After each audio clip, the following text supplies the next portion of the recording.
성경 물음에 대한 물음. 이 코너는 가톨릭 신자들이 신앙생활을 하며 느꼈던 성서적인 물음에 대해 살펴보고 다시 한번 신자들에게 새로운 신앙적인 물음을 던짐으로써 묵상해보는 시간입니다.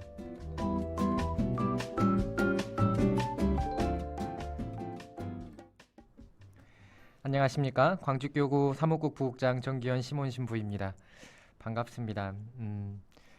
혼자서 하고 있어서 굉장히 저도 어색을 하고 들으시는 청취자 여러분들도 어색할 수도 있을 듯합니다. 사실 방송 개편을 하고 첫 번째 방송이죠. 조금 바뀐 정치를 보실 수 있을 건데 제가 앞에 인트로부터 이야기를 하고 있죠. 무엇 때문인지 무엇을 의도하고 있는지 간단하게 말씀을 드리면서 오늘 방송을 진행하려고 합니다. 성경에 대한 이야기를 끌어가는 역할로 다시 한번 제가 하게 된 이후에 방송의 컨셉을 좀 바꿨으면 좋겠다라는 제안을 드렸습니다. 성경에 대한 이야기를 제가 그동안 계속 해오고 있었는데 이런 이야기들을 하면서 계속해서 스스로에게 던졌던 질문 가운데 하나가 우리 신자들이 성경을 어떻게 해석하고 어떻게 이해하고 있는 그 방법들을 익혀갔으면 좋겠다라는 생각들을 많이 했었어요. 그래서 이런 고민들의 중요한 지점이 성경의 해석에 대한 이해 방식이기 때문에 그에 관련된 어떤 방송의 컨셉이 하나 있으면 좋겠다라는 생각을 했었고요. 성경은 역사 신학이면서 동시에 조직 신학이기도 하고 실천 신학이기도 합니다. 이 모든 신학이 성경을 기반으로 성경을 근저해 성경을 해석하는 방법론 안에서 펼쳐진다라고 할 수가 있지요. 교회에 이루어져 있는 수없이 많은 그런 신학적인 그리고 실천적인 것들이 대부분 성경을 기반으로 성경을 근저에 둔 채 성경을 어떻게 해석하느냐에 따라서 펼쳐진다라고 말씀을 드릴 수가 있는 것입니다. 그래서 성경의 해석에 대한 어떤 고민들이 있었으면 좋겠다라는 생각을 했고요. 사실은 재작년에 저에게 성경에 대한 이야기를 한번 해보겠냐라고 말씀을 PD님께서 하시면서 어떤 이야기를 하셨었냐면 성경 본문 하나를 두고 그 신부 둘이서 각자 다른 시선으로 해석하는 것을 나누는 그런 시간, 그런 하나의 프로그램이 있었으면 좋겠다라는 말씀을 해주신 적이 있었어요. 근데 들었을 때 이게 굉장히 어렵기도 하고 그리고 준비하는 시간도 굉장히 필요할 듯하고 그리고 쉽게 그림이 안 그려지더라고요.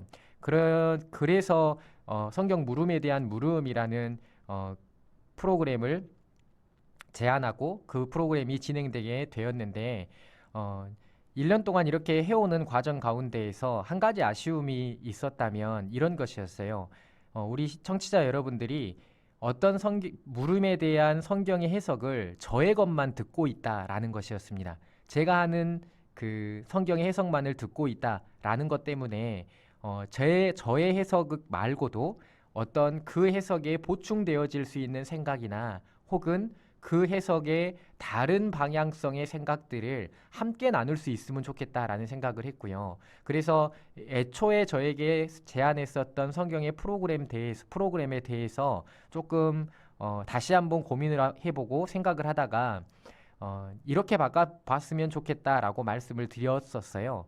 성경을 바라보는 두 개의 창이라는 형식으로 두 명의 신부가 각자의 해석을 써가지고 와서 각자의 해석을 하는 방향성이 어떨까라는 이렇게 제안을 했었는데 여러 가지 의논들 끝에 어떻게 결론이 내어졌냐면 성경 물음에 대한 물음이라는 컨셉 자체는 그대로 둔 채 우리가 복잡하고 협의가 필요하고 굉장히 많은 준비가 필요하고 에너지의 소모가 필요한 것들을 조금 이렇게 간소화시키면서 이 컨셉은 그대로 둔 채 게스트 신부님을 한 명을 모셔서 게스트 신부님이든 아니면 성경을 좋아하고 관심 있어하는 봉사자이든 모셔서 저의 해석을 근간으로 그 해석에 대한 코멘트를 달아줄 수 있는 그런 방식으로 프로그램을 진행을 해보면 좋겠다라는 생각을 했습니다. 그래서 PD님과 그렇게 상의를 나누었고 결론적으로 이번 개편부터는 이번 주부터 시작되는 거죠. 저의 해석이 주된 주제가 된 채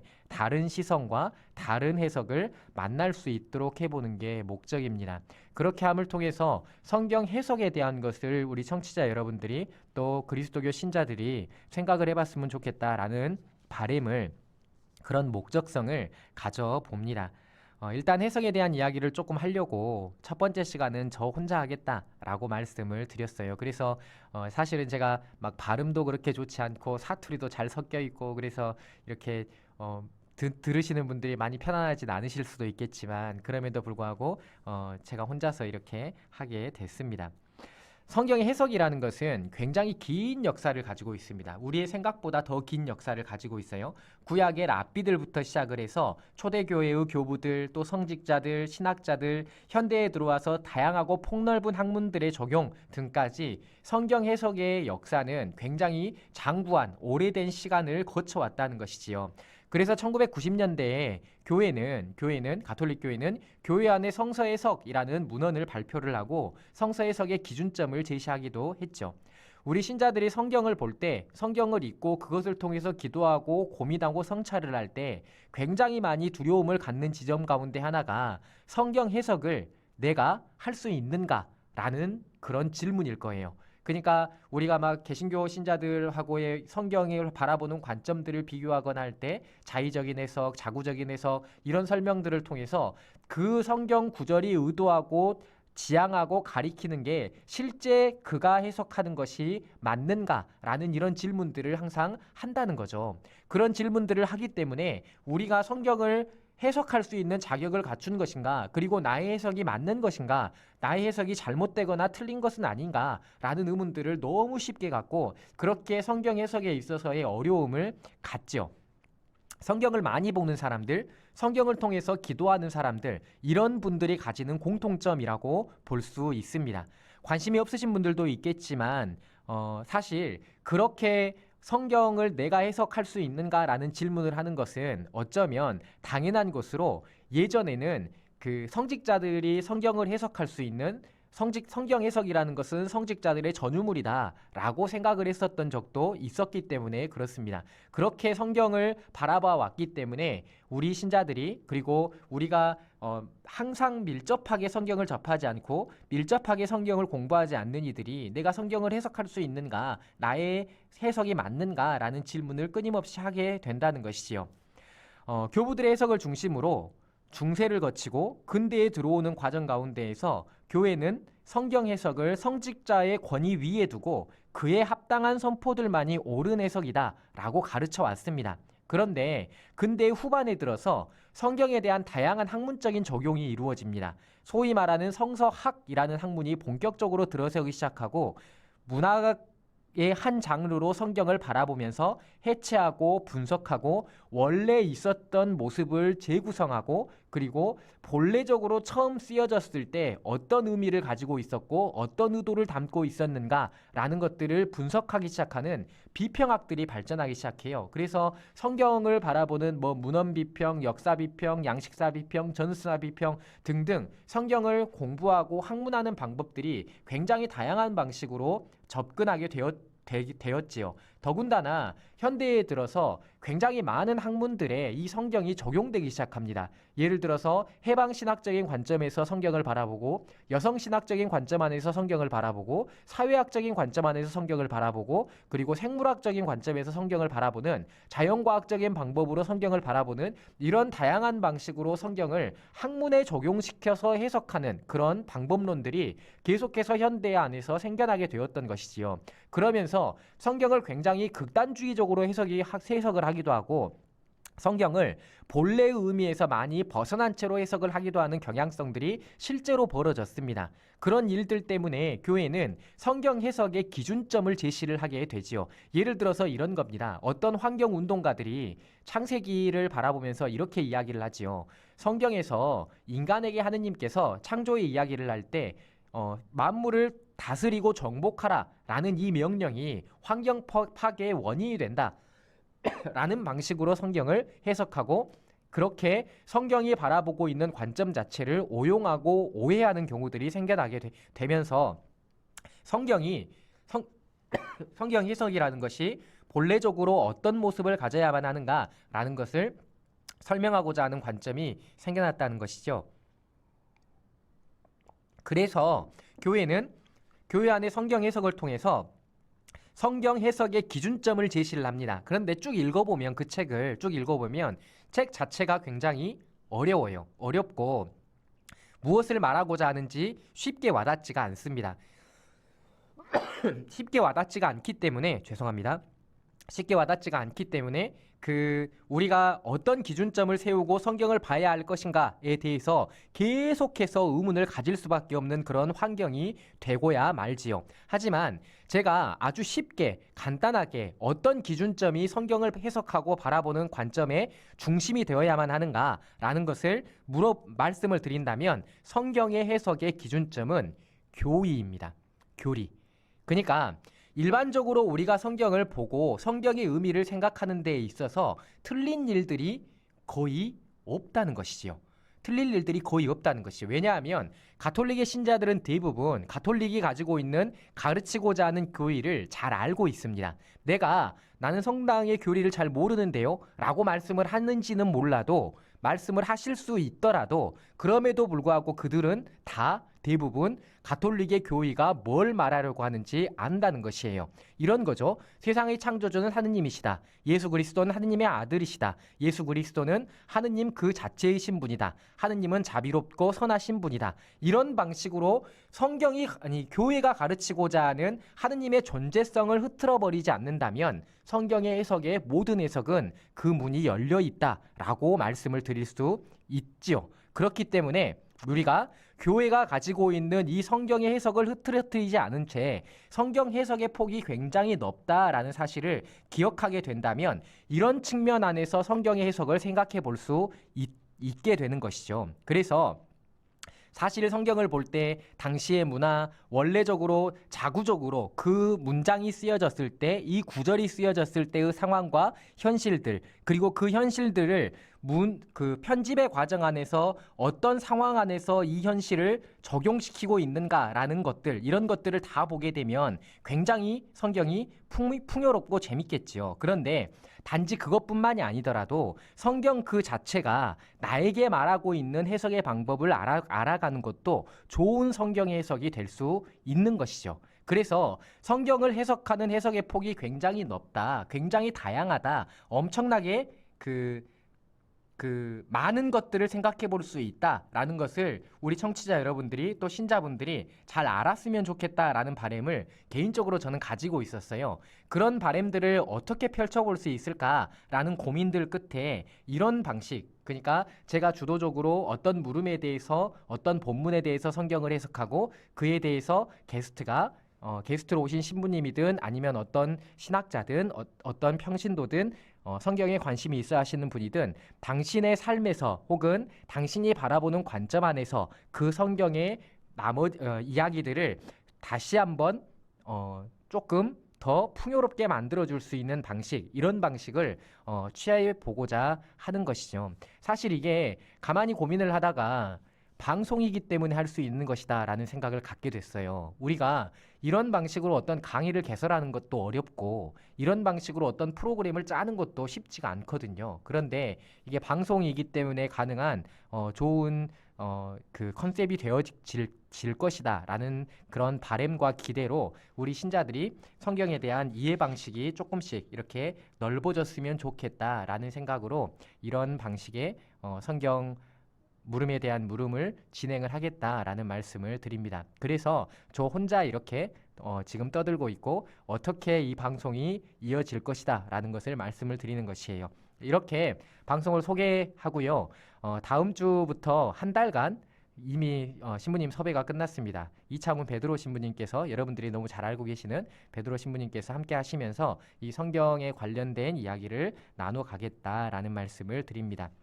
이렇게 방송을 소개하는 것을 마치고 오늘은 지난주에 실시간으로 저에게 질문을 하셨던 분의 물음을 시간 관계상 지난주에 답을 못한 채 넘겼어요. 그래서 그 물음에 대한 답을 오늘 이야기를 해드리고 오늘의 이야기를 마치려고 합니다. 질문을 잠깐 보겠습니다. 이런 물음이 있었습니다. 요즘 바오로 서간을 읽고 있습니다. 유다인이든 그리스도인이든 이라는 표현이 자주 나오는데 이 표현에서 그리스인은 이방인을 대표하는 단어일까요? 라는 이 질문이 첫 번째 물음이었습니다. 이 첫 번째 물음은 이방인이든 그리스인이든 제가 성경을 집에 가서 찾아봤더니 23번인가 24번 나오더라고요. 이 똑같은 그 구절이 똑같은 말이 23번인가 나오는데 바오로 사도가 활동했었던 지역은 그리스 터키 지역이 주류를 이루고 있습니다. 그리고 실제로 그리스 지역을 굉장히 많이 왔다 갔다 하셨고요. 그리고 그리스라는 국가는 로마가 그 고대 근동의 패권을 장악하기 이전에 근동 지역 전체의 패권을 가장 강력하게 가지고 있었던 국가이지요. 그래서 바오로 사도는 실제로 자기가 있었던 지역의 그리스인들을 가리킨다라고 말하는 것이 옳을 듯합니다. 그런데 이방인으로 해석하는 것이 우리의 관점 안에서의 해석에 훨씬 더 합당하다라는 말씀을 드려요. 그래서 이방인으로 해석을 하셔도 되고 그렇게 받아들여도 충분히 무방하고 오히려 그렇게 받아들이는 것이 우리에게 말씀하시는 하느님의 말씀을 알아듣는 데 훨씬 더 도움이 되는 것이다 라는 것으로 첫 번째 물음에 대한 답을 해드리겠고요. 두 번째 물음은 성경 구절에 대한 말씀입니다. 고린토전서 10장 2절과 10장 4절의 내용에 대한 해석을 해달라라는 부탁이었는데요. 고린토전서 10장 1절부터 4절을 읽어드리겠습니다. 형제 여러분, 나는 여러분이 이 사실도 알기를 바랍니다. 우리 조상들은 모두 구름 아래 있었으며 모두 바다를 건넜습니다. 모두 구름과 바다 속에서 세례를 받아 모세와 하나가 되었습니다. 모두 똑같은 영적 양식을 먹고 모두 똑같은 영적 음료를 마셨습니다. 그들은 자기들을 따라오는 영적 바위에서 솟는 물을 마셨는데 그 바위가 곧 그리스도이셨습니다. 자, 성경 구절의 해석, 이 구절의 해석에 대한 그 물음에 답하기 위해서 간단하게 바오로 서간에 대한 특징 한 가지만을 말씀드리겠습니다. 바오로 서간은 우리가 그냥 바오로 사도께서 쓴 편지 글이라고 잘 알고 있는데 이 편지 글이 평이하게 어떤 사람들에게 그냥 안부를 묻는 차원에서 보내는 글이 아니었어요. 교의를 담기 위해서, 신학을 담기 위해서 정리한 글도 아니었습니다.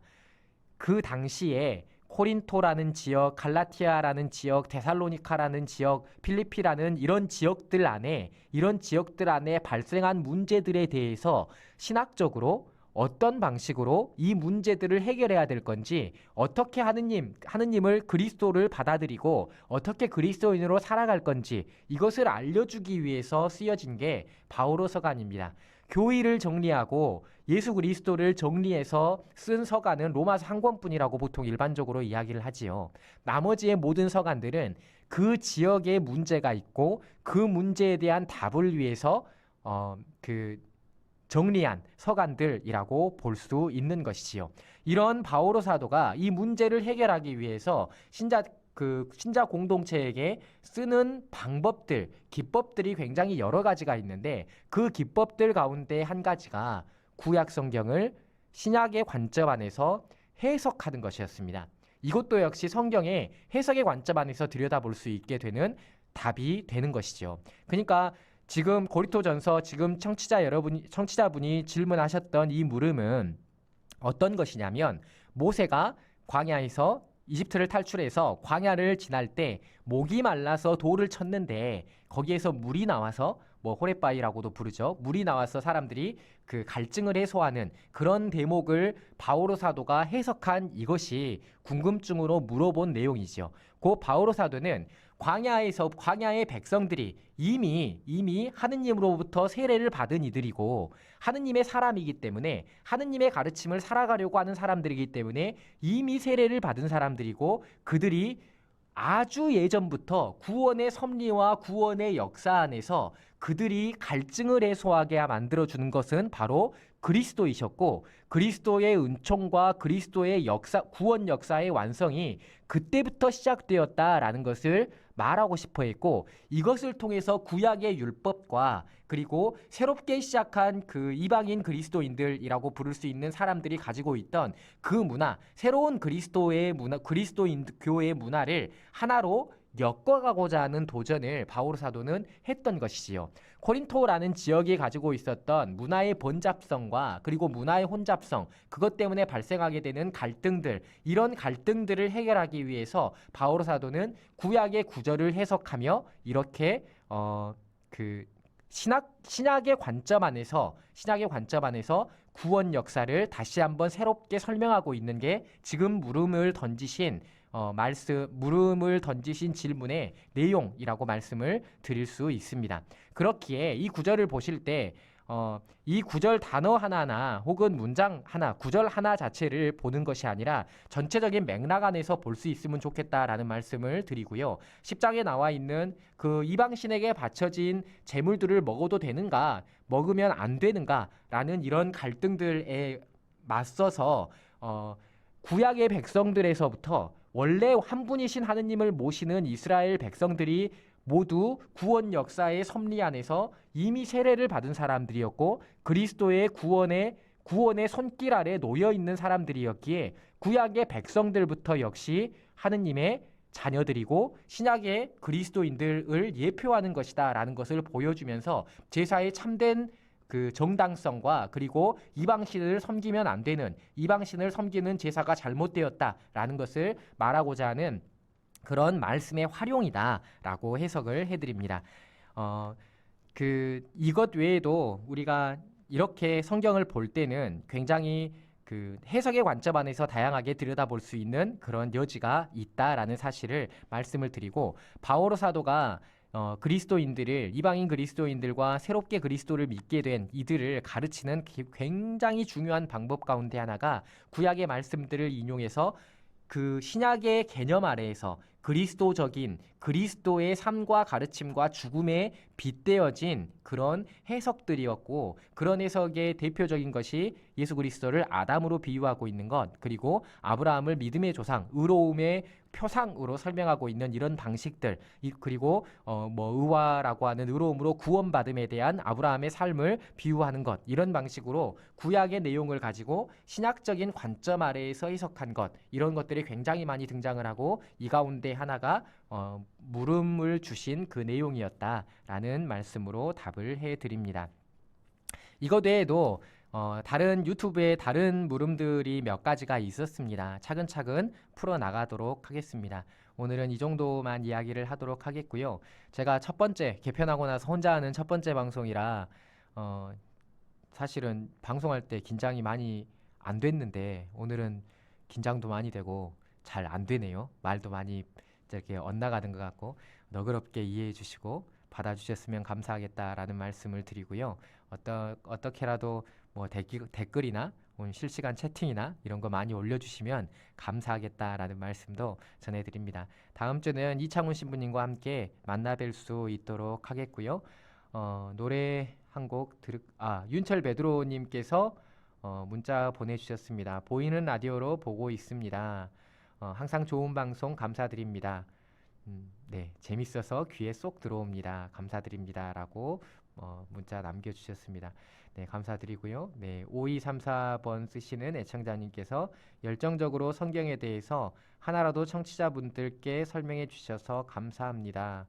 어렵게만 생각했는데 많이 배우고 더 알아갑니다. 감사합니다. 개편 축하드립니다. 라고 말씀 남겨주셨습니다. 그리고 이웃 마르타 자매님 오늘도 감사합니다. 빈첸시오 형제님 성경 좋다는 말씀도 해주셨고, 네, 감기 조심하라는 말씀도 이렇게 남겨주셨네요. 네, 감사드리고요. 다음 주는 조금 더 열심히 잘 진행해 보도록 하겠습니다. 노래로 이 시간 마치도록 하겠습니다. 주비루스의 한처음 듣겠습니다.